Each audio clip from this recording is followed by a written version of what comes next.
ज्यानं मोबाईलचा शोध लावला त्याचं परवाचं स्टेटमेंट आहे, पश्चाताप झाला मला हे गॅझेट तुमच्या सगळ्यांसमोर आणून. वय वर्ष 0 ते 11 वयोगटातल्या लाखो मुलांचे डोळे निकामी झालेत, एवढा त्यांचा स्क्रीन टाइम वाढलाय. मैदानावरती जाऊन खेळायला पोरं तयार नाहीत, घरातून पोरं मैदानावरती जातात आणि तिथे बसून मोबाईलवरती गेम खेळतात. 2-2, 2.5 वर्षाच्या पोरांच्या हातात तुम्ही मोबाईल देऊन टाकले आणि बाप असं कौतुकानं सांगते ना चौकात, मला कळत नाही ते त्याला कळतंय म्हणते मोबाईलवर. ताई मला सांगा, मूल रडायला लागलं, लहानपण तुमचं मूल लहान असतं, रडायला लागलं, रडायला लागल्यानंतर तुम्ही काय करायचं, त्या मुलाला जवळ घ्यायचं आणि जवळ घेतल्यानंतर ते मूल रडणं थांबवत होतं. ते जवळ घेतल्यानंतर ते का रडणं थांबवायचं माहितीये? आईच्या गर्भात असताना त्या पोरानं पहिल्यांदा काय ऐकलंय?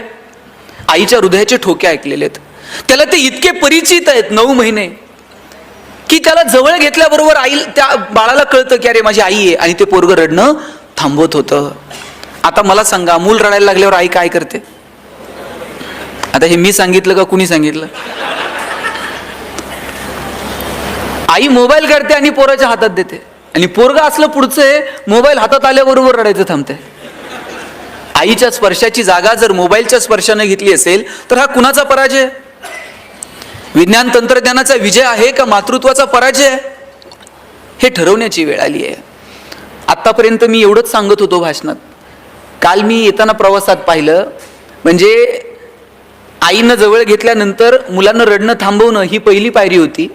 मूल रडायला लागल्यानंतर आईनं पोराच्या हातात मोबाईल देणं ही दुसरी पायरी होती. आणि काल मी पाहिलं, पोरगं तिकडे रडतंय तरी आई मोबाईल सोडायला तयार नव्हते. ह्याला काय म्हणायचं? साधनं आपल्यासाठी आहेत का आपण साधनांसाठी आहोत? साधनं आपण आपल्यासाठी निर्माण केली, त्याच्या किती अधीन जावं? साधनांवरती आपली पकड असावी, आपण ठरवावं किती वापरावीत, कुठे वापरावीत, कशासाठी वापरावीत. जेव्हा साधनं आपल्यावरती अधीन व्हायला लागतात ना, त्यावेळेस जगण्यातली मजा संपून जाते. आपण साधनांमध्ये मजा, साधनांमध्ये आनंद शोधायला लागतो. घरात जर पाहुणे आले आणि आई जर चहा घेऊन गेली ना, पाहुणे विचारायचे गणेश कितवीला आहे, कावेरी कितवीला आहे, पाऊस पाणी बरं आहे का? पाहुण्याला बोलायला वेळ होता. आता घरात जर पाहुणे आले आणि आई जर चहा घेऊन गेली, पाहुणा असलं काहीच विचारत नाही, गणेश कितवीला आहे, पाऊस आहे का, पाणी आहे, त्याला काही घेणं देणं नाही हो. आई चहा घेऊन गेली का पाहुणा पटकन विचारतंय, तुमच्याकडं छोट्या पिनचा चार्जर आहे का? हे अस्वस्थ आहे. आणि याच्या अस्वस्थतेचं कारण काय? याच्या मोबाईलची बॅटरी लो आहे. मोबाईलची बॅटरी लो असणं हे जर आमच्या अस्वस्थतेचं कारण असेल तर किती फंटूस आयुष्य आम्ही जगत आहोत. सोशल मीडिया किती सुंदर साधन आहे, आपल्याला व्यक्त होता येतं, जगापर्यंत पोहोचता येतं, जगात काय चाललंय ते कळतं. पण किती अतिरेकी वापर. साहेब, परवा आमच्याकडे एका घरात चोरी झाली. चोरट्यांना त्या चोरटे हाणमार करायला लागले आणि मारहाण करायला लागल्यानंतर जवळचं सगळं दागिने वगैरे सगळं काढून दिलं चोरांना, नवरा बायकोनं. बरं, ते सगळं समोर पाहून सुद्धा चोर समाधानी झाले नाहीत. चोर त्या बाईला म्हणले, तुझ्या नवऱ्यानं अॅनिव्हर्सरीला दिलेला आयफोन दे, तुझ्या भावानं तुला ते वाढदिवसाला पाठवलेलं नेकलेस दे. ती बाई म्हणली, तुम्ही चोर आहेत का कोण, तुम्हाला कसं माहीत? तिला, आम्ही फेसबुक फ्रेंड आहोत आपण सगळे, आम्हाला माहित आहे तुझ्याकडे काय काय, दे म्हणले सगळं. किती अतिरेकी. आपल्याला सगळंच असं जगाच्या समोर जाहीर करायचं असतं, सगळं जगासमोर मांडायचं असतं. म्हणून मला म्हणायचं की ठरवून घेऊयात, आनंदी राहायचंय का आनंदी आहोत हे दाखवायचंय. आनंदी राहायचं असेल तर ते खूप सोपं आहे. किंबहुना सोये जीव आत्मयाचे लाहे, तेथ जे होय तया नाम सुख. ज्ञानोबांनी सांगितलं, बाबांनो, आत्म्याशी जे संबंधित आहे ना त्याला सुख म्हणावं. मी म्हणत नाही साधनांची निर्मिती करू नका, अरे केली पाहिजे. ज्ञान, विज्ञान, तंत्रज्ञान, नवीन जग आपण अभ्यासलं पाहिजे, नवीन जगातल्या संकल्पना स्वीकारल्या पाहिजेत, नाविन्य स्वीकारलं पाहिजे, नवनवीन साधनांचा वापर केला पाहिजे. पण किती, कुठे हे ठरवायला नको. आणि निवळ साधनांवरती जर माणसं सुखी होत असती, केवळ पैशाच्या जोरावरती जर माणसं सुखी होत असती तर जगातली सगळी श्रीमंत माणसं सुखी झाली असती. पण सगळे श्रीमंत सुखी आहेत का? आणि सगळे गरीब दुःखी आहेत का? सुख, आनंद या संकल्पना आपल्याशी संबंधित आहेत, त्या केवळ साधनांमध्ये आपल्याला नाही मोजता यायच्या. आपल्या शेजारी भूतानसारखं राष्ट्र आहे ज्यांनी समाधानाचा निर्देशांक जाहीर केला, सगळ्या जगानं डोळे विस्पारले. भूतान सांगत होतं, आमच्याकडे चमचमीत रस्ते नाहीत, चकचकीत मॉल नाहीत, पण आम्ही जगात सगळ्यात समाधानी आहोत. पैसे नाही आहेत पण आम्ही समाधानी आहोत. एक तर दिवस असा येणार आहे की आपल्याला आपली सगळ्यांची प्रगती ही समाधानाच्याच पातळीवरती मोजावी लागणार आहे. कारण पैशांच्या स्पर्धेमध्ये आपण कधीच पहिले येणार नाही आहोत, आणि आलो तरी तिथं गेल्यानंतर आनंद आहेच की नाही ह्याची शंका आहे. एक श्रीमंत माणूस त्याच्या कोट्यवधी रुपयांच्या बंगल्यामध्ये बसलेला होता. त्यानं बायकोला सांगितलेलं होतं की तेल नसलेली चपाती दे, मीठ तिखट नसलेली भाजी दे. मस्त एसी लावत महागड्या कोट्यवधी रुपयांच्या बंगल्यामध्ये एसी लावून तो जेवण करत होता. त्याच्या खिडकीच्या बाहेर धुराचे लोट प्रदूषण वाढवत होते, आणि त्याच वेळेला साधारण कमाई असणारा एक शेतकरी शेताच्या बांधावरती बसून तेल मीठ मिरची खात होता. समोर पाटातून पाणी वाहत होतं, हिरवगार शेत समोर डोलत होतं. पैसे कमवू नका या मताचं मी नाहीये, पैसे कमवा तो पुरुषार्थ आहे, पण केवळ पैशांसाठी जगणं म्हणजे जगणं नाहीये. काहींकडे ढिगानं पैसे आहेत पण त्याचा आनंद घेण्याची सुद्धा वृत्ती नाही, तर काय म्हणावं. पैसे प्रचंड आहेत परंतु खर्च करण्याची दानत नाही, किंवा योग्य ठिकाणी खर्च करावं ही भूमिका नाही. आमच्याकडे साहेब एका माणसाकडे सोन्याची वीट आहे, आणि पिढ्यानं पिढ्या त्यानं जपून ठेवली आहे. त्याच्या आज्यानं त्याच्या बापाला दिली ती, बापानं त्यानं ह्याच्या पोर पिढ्यानं पिढ्या ती सोन्याची वीट जपून ठेवली आहे. यानं कधी बायकोला साडी घेतली नाही नीट, यांनी कधी पोरांच्या शिक्षणाला लवकर कुठं 2 रुपये खर्च केले नाही. वीट मात्र तशीच्या तशी घरात पुरून ठेवली होती. दर रविवारी उठायचं, उकरायचं, हाय का नाही बघायचं आणि परत पुरून ठेवायचं. एवढाच उद्योगाच आहे. वीट खर्च करायची नाही, पुरलेली वीट फक्त रविवारी उठून उकरून बघायची हाय का नाही आणि परत लपून ठेवायची. एक दिवशी वीट चोरीला गेली. वीट चोरीला गेल्यावर रडायला लागला. म्हणला पिढ्यान पिढ्या जपून ठेवलेली सोन्याची वीट चोरीला गेली. पोलिसांकडे गेला, पोलिसांकडे तक्रार केली. म्हणला सोन्याची वीट होती चोरीला गेली. पोलीस म्हणले कुठं ठेवली होती? घरात ठेवली. कुठं? पुरून. आणि काय करायचं? काय नाही साहेब, दर रविवारी उठायचो, उकरायचो, हाय का नाही बघायचो आणि परत पुरून ठेवायचो. या रविवारी उठलो, उकरलं आणि वीट चोरीला गेलेली दिसली. पोलीस म्हणले एवढंच आहे ना, उद्या ये, तुझी वीट तुला सापडून देऊ. दुसऱ्या दिवशी हा गेला, पोलिसांनी त्याच्या हातात दगडाची वीट दिली. दगडाची वीट दिल्यानंतर म्हणलं चेष्टा करता का, माझी सोन्याची वीट होती तुम्ही दगडाची दिली. पोलीस म्हणले तुला काय घेणं आहे दगडाची असून आहे तर सोन्याची? घरी जायचं, पुरून ठेवायची, हाय का नाही बघायची आणि परत झोपायचं. मग सोन्याची असून आहे तर दगडाची तुला काय फरक आहे का? काहींकडे ढिगाण आहे साहेब, पण ते योग्य ठिकाणी खर्च करण्याचं जर कळत नसेल काय करणार आहोत आपण? भगवंतानं आपल्याला 2च ऑप्शन दिलेले आहेत. एक आहे ते इथंच ठेवून जा, किंवा तुकाराम महाराजांसारखं वाटून जा. आता तुकाराम महाराजांसारखं वाटून जायला लय मोठं मन लागतंय, मग आपल्याकडे दुसराच ऑप्शन शिल्लक आहे ते ठेवून जा. एकही रुपयावरती घेऊन जाण्याची सुविधा नाही, आणि असती तर आपण सोयीनं गेलो असतो का?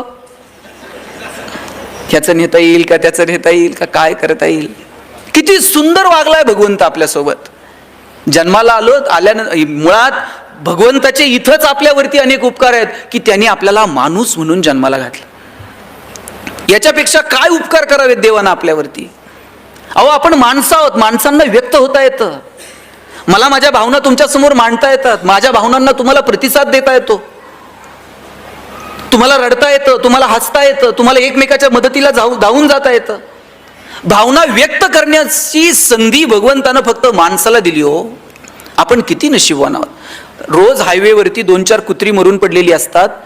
त्या कुत्र्याच्या पिलांना तक्रार करता येते पोलिसात जाऊन, आमच्या बापाची चूक नव्हती, याच्याच गाडीचा ब्रेक लागला नाही साहेब, याची आमची तक्रार घ्या.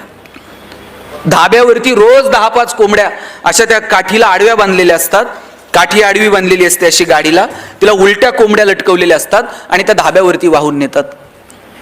त्यांच्या चुचीतनं फेज बाहेर पडत असतो, त्यांना भावना व्यक्त करता येते, आमचा शेवटचा प्रवास आहे जरा नीट न्या. जनावरांना व्यक्त होता येत नाही, माणसंच आहोत आपण की आपल्याला व्यक्त होता येतं. मग आपण व्यक्त का होऊ नये? आपण बोललं पाहिजे, आपण संवाद साधला पाहिजे. आणि व्यक्त होण्यासाठी नेहमीच बोलावं लागतं असं नाही, कधी स्पर्शातून, कधी तुमच्या वागण्यातून सुद्धा आपल्याला व्यक्त होता येतं. पण या सगळ्या धावपळीमध्ये आपण व्यक्त होणंच विसरून गेलोय. माझी आज विनंती आहे की व्यक्त व्हा. मगाशी आम्ही जेवायला बसलो आणि आपल्याकडनं फोन येत होते की लवकर या. मी साहेबांना म्हटलं की 10च मिनिटात टिफिन संपवतो, आज संपवला पाहिजे, नाही संपवला तर परत उद्या टिफिन मिळणार नाही. बायकोनं दिलेला टिफिन चवीनं खाणं हा सुद्धा प्रतिसादच आहे.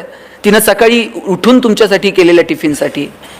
रोज ती तुम्हाला टिफिन घेऊन देते, सकाळी लवकर उठते, टिफिन पाठवते आणि तुम्ही धाब्यावर काहीतरी खातायत आणि तो टिफिन परत नेताय.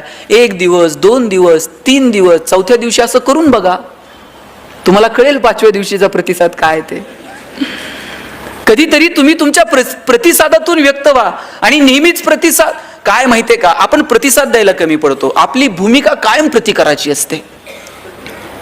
नात्यात जर छान आनंदी राहायचं असेल ना, तर प्रतिकार नाही, प्रतिसाद द्या.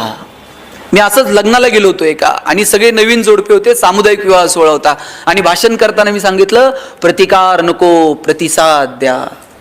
त्या नवीन जोडी होती लग्न झालेली, त्यांनी असं वहीवर तिथं लिहून घेतलं, प्रतिकार नको, प्रतिसाद द्या, गणेश शिंदे.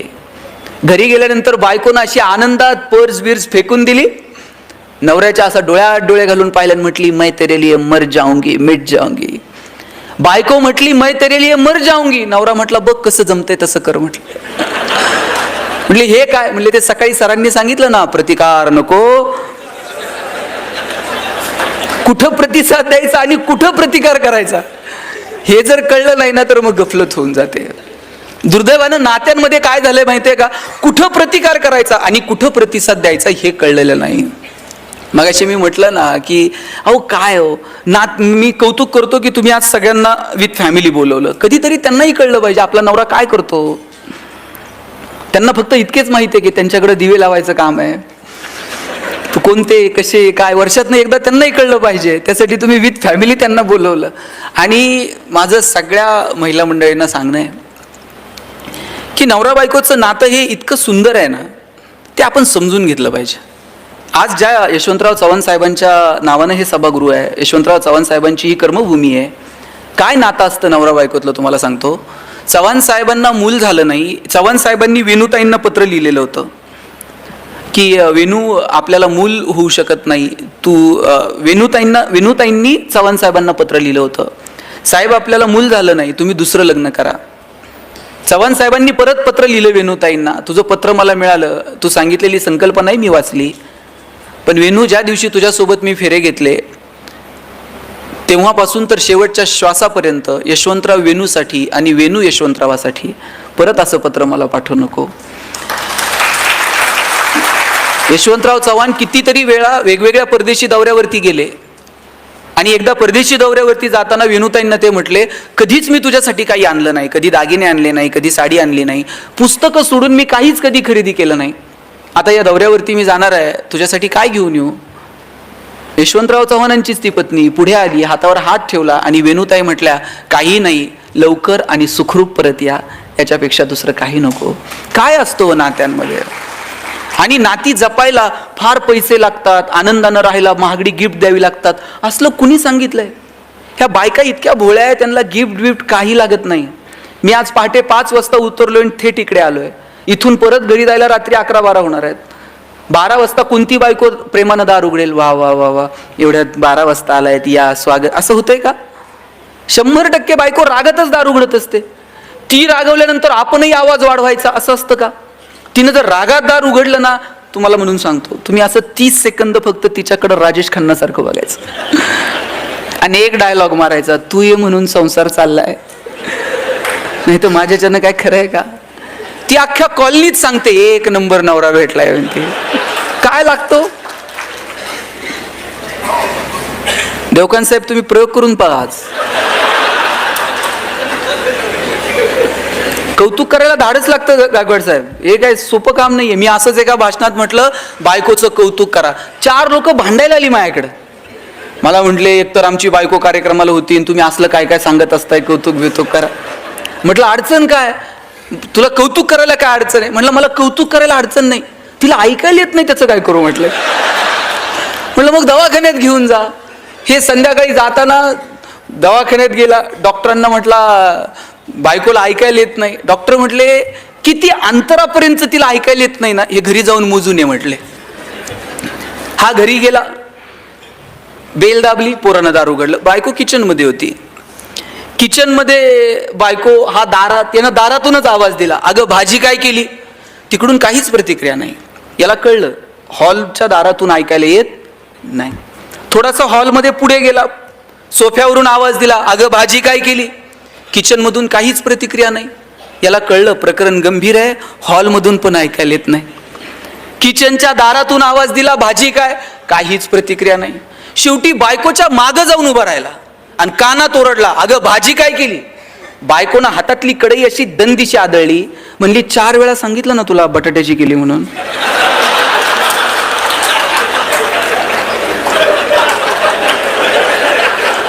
तुम्हाला कळलं का नाही? कुणाला आवडत नाही हो, देवाला सुद्धा कौतुक आवडतं, देवाला सुद्धा त्याचं नाव घेतल्यानंतर छान. आपण तर माणसं, चांगलं काम करणाऱ्या माणसांचं कौतुक करा. तुमच्या ऑफिसमध्ये तुमचा कर्मचारी चांगलं काम करतोय ना, कधीतरी त्याच्या पाठीवर थाप मारा, अरे वा छान, तू चांगलं काम केलं. एखादा चुकत असेल तर त्याला केबिन मध्ये बोलून एकांतात सांगा की तुझं हे चुकतंय, परत असं होऊ देऊ नको. आपण उलट करतो, आपण 4 चौघात अपमान करतो आणि कौतुक एकांतात करतो. 4 चौघात कौतुक करायचं असतं आणि चुका ह्या कानात सांगायच्या असतात. तुम्ही सुद्धा हे घरी करून बघा. 4 चौघात तुम्ही कौतुक करा तुमच्या मुलांचं, आणि मुलं एकांतात असतील तेव्हा त्यांच्या चुका सांगा. आपण पाहुणे आले का मग म्हणतो पोरग एकदम बावळट आहे हो. कुणाचं आहे मग? का पाहुण्यांच्या समोर जाहिरात करायची?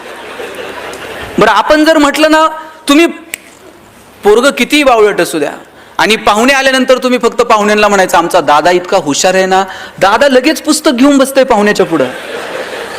आणि तुम्ही जर म्हणले ना दादा एकदम बावळट आहे, दादा बाहेर जातंय, पाहुण्याच्या बुटात पाणी होतं, लेसला लेस बांधन, ते मूर्खपणा करायची एकही संधी सोडत नाही. तुम्ही 4 चौघात कौतुक करून बघा आणि एकांतामध्ये ज्या चुका झाल्यात ना त्या चुका सांगून बघा. आयुष्य खूप सुंदर आहे. छोट्या छोट्या गोष्टींची मजा घेत आपल्याला पुढे जावं लागेल. मगाशी कुणीतरी सांगितलं आत्महत्या.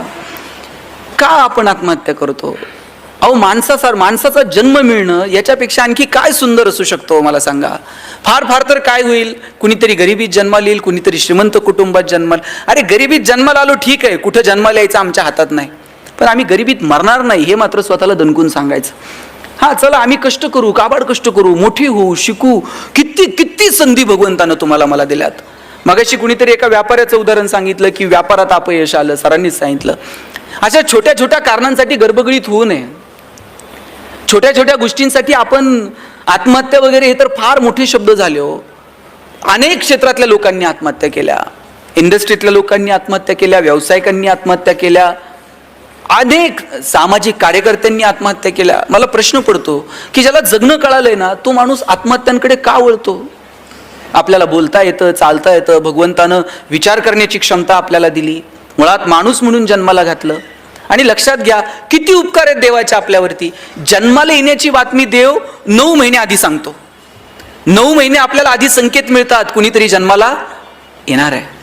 मृत्यूचे संकेत आपल्याला 9 मिनिट तर आधी मिळतात का? आणि समजा 9 महिने आधी आपल्याला पत्र आलं असतं, हा तुमचं आवरलंय आता उरकून घ्या, पत्र आल्याबरोबर लोक गेली असती. साहेब देवाचे किती उपकार आहेत. जन्माला येण्याचे संकेत तो 9 महिने आधी देतो, पण मृत्यूचे संकेत आपल्याला मिळत नाहीत. आपण सगळेजण जाणार आहोत, पण आपल्याला माहित आहे का आपण कधी जाणार आहोत? नाही. आणि म्हणून तर आपण आनंदात राहू शकतो.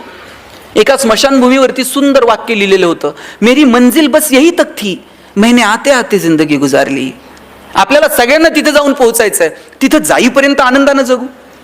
तिथं जाईपर्यंतचा प्रवास इतका मस्त असला पाहिजे, जगाला आपलं कौतुक वाटेल की नाही मला माहित नाही, आपल्याला कौतुक वाटलं पाहिजे.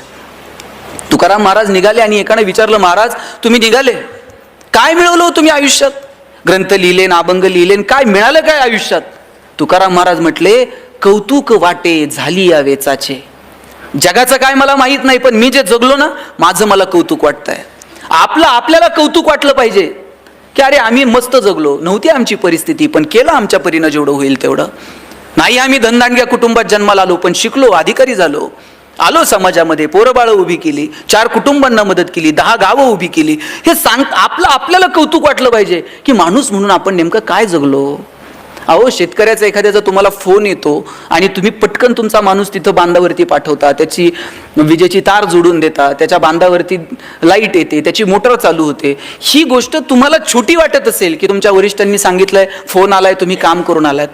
पण 4 दिवस जर लाईट मिळाली नाही, त्याची मोटर जर चालली नाही, तर 4 दिवसात त्याचं होणारं जे नुकसान आहे याची कल्पना तुम्ही करू शकत नाहीत.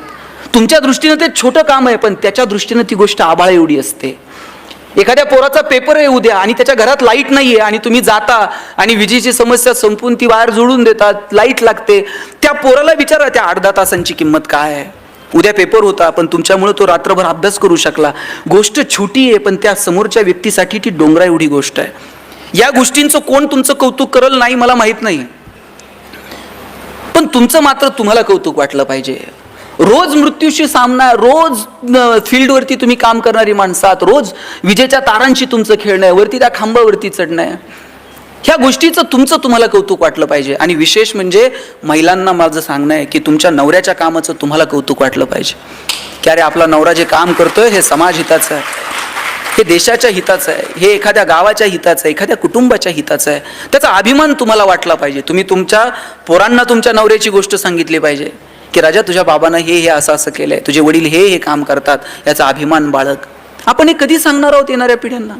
येणाऱ्या पिढ्यांना सांगता यावं असं कर्तृत्व उभं करणं ही सुद्धा आपली जबाबदारी नाही का? मला वाटतं ती जबाबदारी आपल्याला स्वीकारता आली पाहिजे. त्या जबाबदारीनुसार आपल्याला वागता आलं पाहिजे.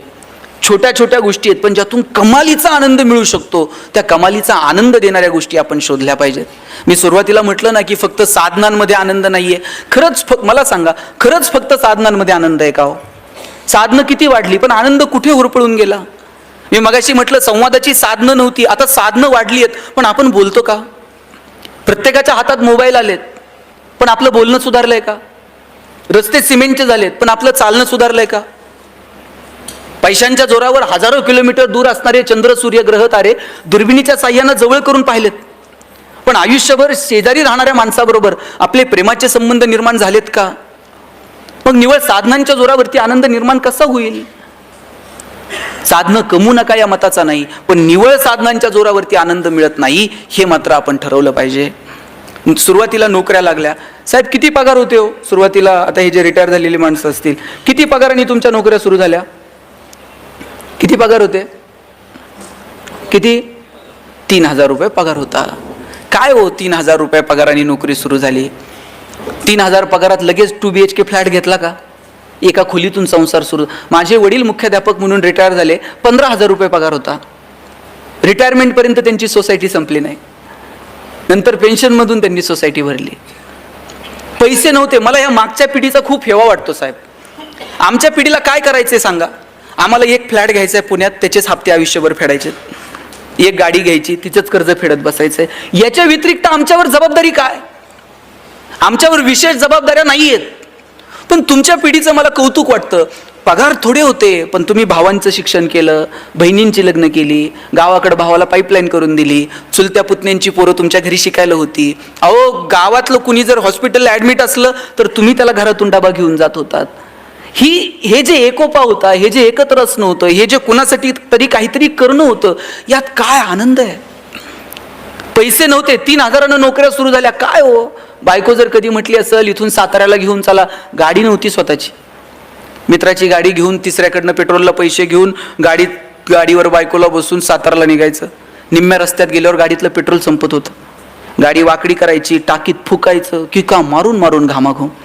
बायको असं बघायची, कुठून याची माझी गाठ पडली. अशात बायकोनं नुसता खांद्यावर हात ठेवू द्यावं साहेब, कित्येकांच्या गाड्या बिना पेट्रोलच्या साताऱ्यापर्यंत गेल्या. पैसे नव्हते पण आनंद होता की नाही? आता AC गाड्यांमधून नवरा बायको फिरतात. नवरा तिकडच्या खिडकीतनं तिकडं बघतो, बायको इकडच्या खिडकीतनं इकडं बघते. ड्रायव्हर मधल्या आरशातनं दोघांकडे बघत असतो. हे बोलत का नाही? यांना अडचण काय? साधनं वाढत गेली पण आनंद मात्र होरपळून गेला.